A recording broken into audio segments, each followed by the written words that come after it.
প্রশ্ন বিচিত্রা চ্যানেলে তোমাদের সকলকে স্বাগতম জানাই। আশা করি তোমরা সকলে ভালো আছো। আজকে এই ভিডিওর মাধ্যমে আমরা পড়ব ক্লাস 4 এর তৃতীয় পর্যায়ক্রমিক মূল্যায়নের জন্য গণিতের 5 নম্বর প্রশ্নপত্র। এটা তোমরা রায়ান মার্টিন প্রশ্ন বিচিত্রা বইয়ের 168 পাতায় পেয়ে যাবে। ঠিক আছে, দেখো শুরু করছি। একের দাগে শূন্যস্থান পূরণ করা। 3999 এর পরবর্তী সংখ্যাটি হলো 3999, এর পরবর্তী সংখ্যা কি? 4000। 700 গুণিত 80 সমান কত? 7 8 56 হয়, আর 1 2 3 1 2 3 শূন্য বসে গেল। 5 সপ্তাহ 4 দিন সমান কত দিন? 5 সপ্তাহ 4 দিন মানে 5 সপ্তাহ মানে 5 গুণিত 7 অর্থাৎ 5 7 35, 35 আর 4 দিন 35 36 37 38 39 অর্থাৎ 39 দিন।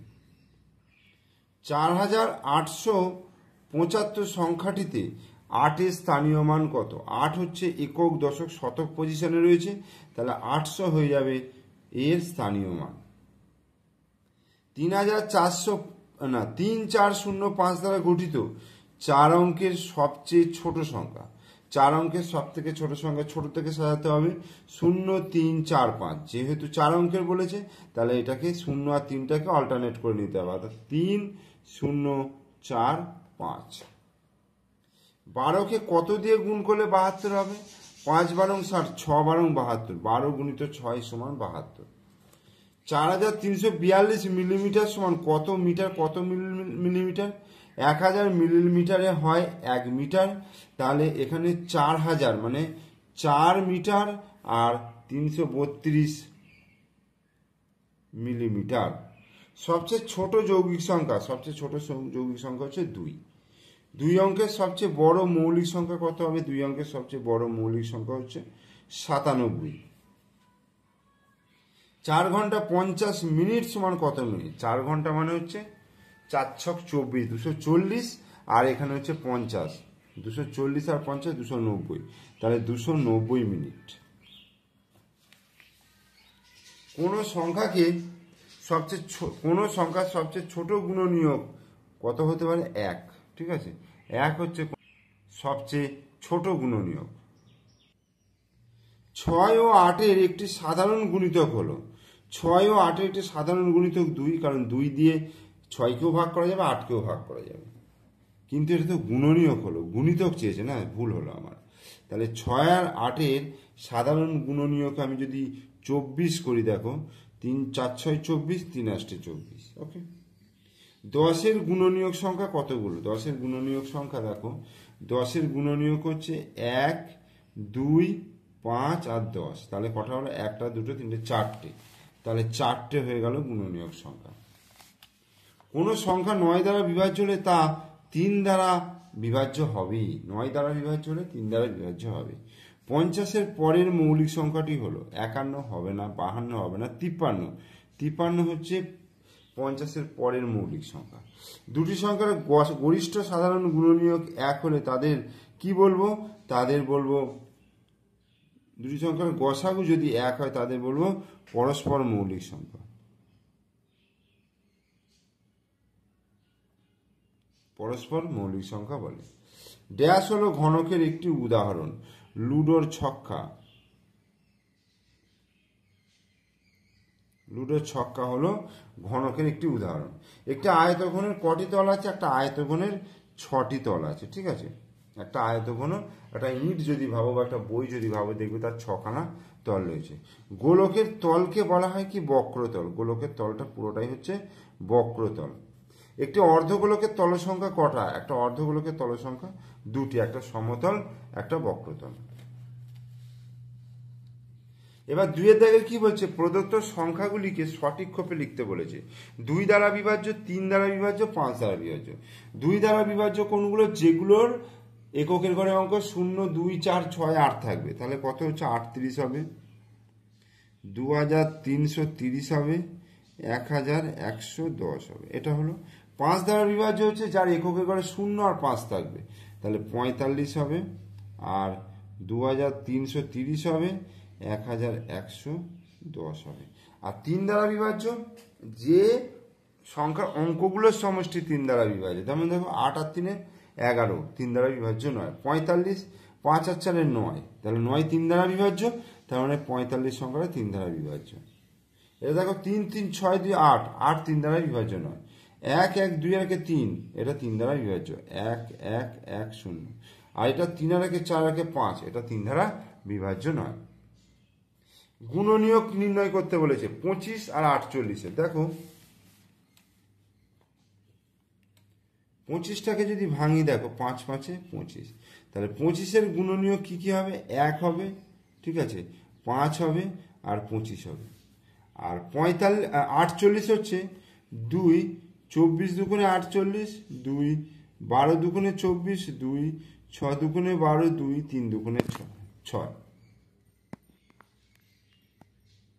তাহলে কি কি হবে? 48-এর হবে, দেখো 1 হবে, 2 হবে, 3 হবে, আচ্ছা 2 দুগুণে 4 হবে, 3 দুগুণে 6 হবে, আর 2 দুগুণে 4, 4 দুগুণে 8 হবে, 3 দুগুণে 6, 6 দুগুণে 12 হবে, 16 হবে, 24 হবে, 48 হবে। এইগুলো হচ্ছে গুণনীয়ক। 3-এর দাগের হয়ে গেল। 4-এর দাগের কি বলছে? সরল করতে বলেছে। দেখো দুটো সরল রয়েছে।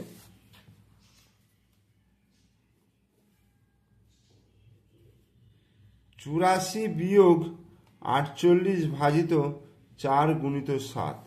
তাহলে প্রথমে কি করবো? আগে ভাগের কাজটা করে নেবো, অর্থাৎ 48-কে 4 দিয়ে ভাগ করবো। 84 বিয়োগ 48-কে 4 দিয়ে ভাগ করলে 4 1 4, 4 দুগুণে 8 গুণিত 7। 84 বিয়োগ 7 12 84, তাহলে 84 থেকে 84 বিয়োগ করলে 0 হয়ে গেল। এর পরেরটা হচ্ছে 61 বিয়োগ 6 ভাজিত 11 গুণিত 3। 61 থেকে 6 বিয়োগ করলে কত হবে? 55, ফার্স্ট ব্র্যাকেটের কাজ আগে হয়ে গেল, গুণিত 3। তাহলে 55-কে 11 দিয়ে ভাগ করলে 5 11 55 গুণিত 3, 5 3-এ কত হয়ে গেল? 15 হয়ে গেল। ওকে, প্রদত্ত সংখ্যাগুলোকে মৌলিক উৎপাদকে বিশ্লেষণ করতে বলেছে। কত? 18 আর 30। 5-এর দাগের 18টাকে ভাঙলে দেখো 2 9 দুগুণে 18, 3 3 3-কে 9, তাহলে 18 সমান 2 গুণিত 3 গুণিত 3, মৌলিক উৎপাদকে ভাঙা হয়ে গেল। আর 30টাকে দেখো 2 15 দুগুণে 30, 3 5 15, তাহলে 30 সমান হয়ে গেল 2 গুণিত 3 গুণিত 5। এগুলো প্রত্যেকটা কিন্তু মৌলিক উৎপাদক। 6-এর দাগে বলছে খেলার মাঠে 20 জন শিশু খেলতে এসেছে, তারা সমান সংখ্যায় দল তৈরি করে খেলবে, কতগুলো দল তারা করতে পারবে হিসাব করে লিখি। তাহলে 20টাকে যদি আমি উৎপাদকে ভাঙি, দেখো কত হবে, বা গাছ করি, তাহলে 1 20, 2 দিয়ে ভাঙলে 2 10, এটাকে 2 দিয়ে 5। দেখো তার মানে 20টাকে আমি ভাঙতে পারবো 1 গুণিত 20 আকারে, 2 গুণিত 10 আকারে, আচ্ছা 4 গুণিত 5 আকারে, 4 5 20, এরকম। তাহলে কতগুলো দল তারা তৈরি করতে পারবে? তাহলে একটা দল তৈরি করতে পারবে, দুটো দল তৈরি করতে পারবে, 4টে দল তৈরি করতে পারবে, 5টা দল তৈরি করতে পারবে, 10টা দল তৈরি করতে পারবে, 20টা দল তৈরি করতে পারবে। এইরকমভাবে তারা দল তৈরি করতে পারবে। তাহলে এখানে আমরা যদি লিখি তাহলে কি হবে? তাহলে একজন করে 20টা দল,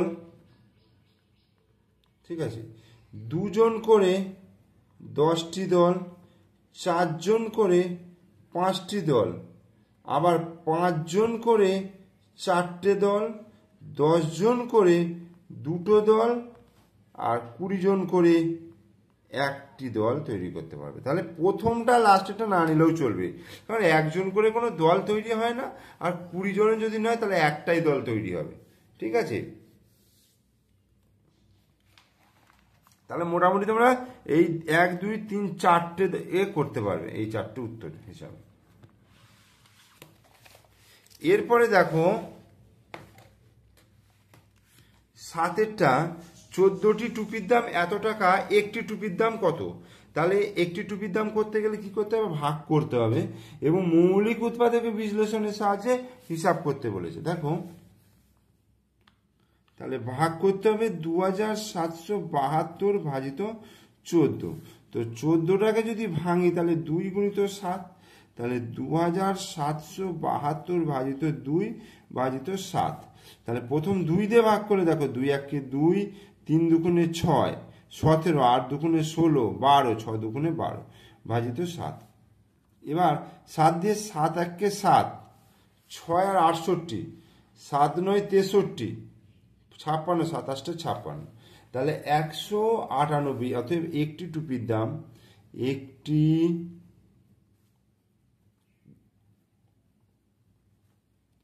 একটি টুপির দাম 198 টাকা। অ্যান্সার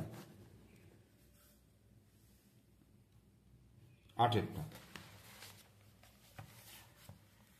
নিচে ছকের সাহায্যে প্রশ্ন বানাও ও ঐকিক নিয়মের সাহায্যে সমাধান করো। নিচে ছকের সাহায্যে প্রশ্ন বানাও, ঐকিক নিয়মের সাহায্যে সমাধান বানাও।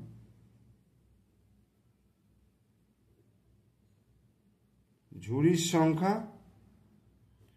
এটা হচ্ছে টি, আর হচ্ছে ফলের সংখ্যা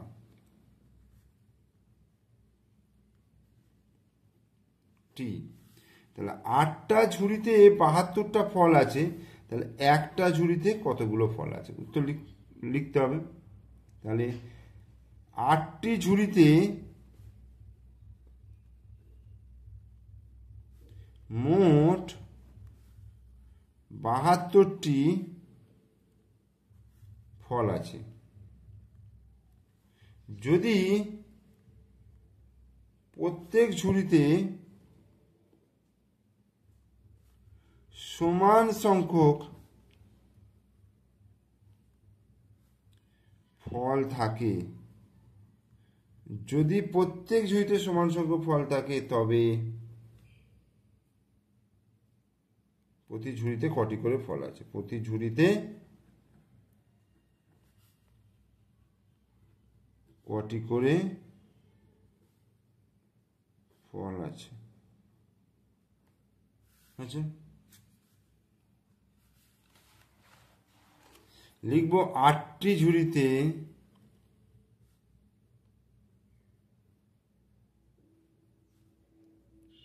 ফল আছে 72টি। একটি ঝুড়িতে ফল আছে 72/8টি, মানে 8 9 72, 9টি। তাহলে একটি ঝুড়িতে ফল আছে 9টা।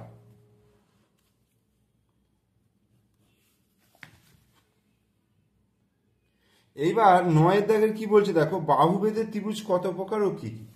বাহুভেদের ত্রিভুজ হচ্ছে 3 প্রকার: সমবাহু ত্রিভুজ, সমদ্বিবাহু ত্রিভুজ আর বিষমবাহু ত্রিভুজ। বোঝা গেল? তাহলে বাহুভেদের ত্রিভুজ হচ্ছে 3 প্রকার: সমবাহু ত্রিভুজ, সমদ্বিবাহু ত্রিভুজ আর বিষমবাহু ত্রিভুজ। 10-এর দাগের একটি আয়তাকার জমির দৈর্ঘ্য 30 মিটার, প্রস্থ 25 মিটার, জমিটির পরিসীমা কত? একটি আয়তাকার জমির দৈর্ঘ্য হচ্ছে 30 মিটার, প্রস্থ হচ্ছে 25 মিটার, জমিটির পরিসীমা কত? পরিসীমার সূত্র কি আয়তক্ষেত্রে? 2 গুণিত দৈর্ঘ্য প্লাস প্রস্থ। এটা হচ্ছে 10-এর দাগেরটা। 2 গুণিত দৈর্ঘ্য, দৈর্ঘ্য মানে হচ্ছে 30 আর প্রস্থ মানে হচ্ছে 25, এত মিটার। তার মানে 2 গুণিত 30 আর 20 55 সমান 110 মিটার।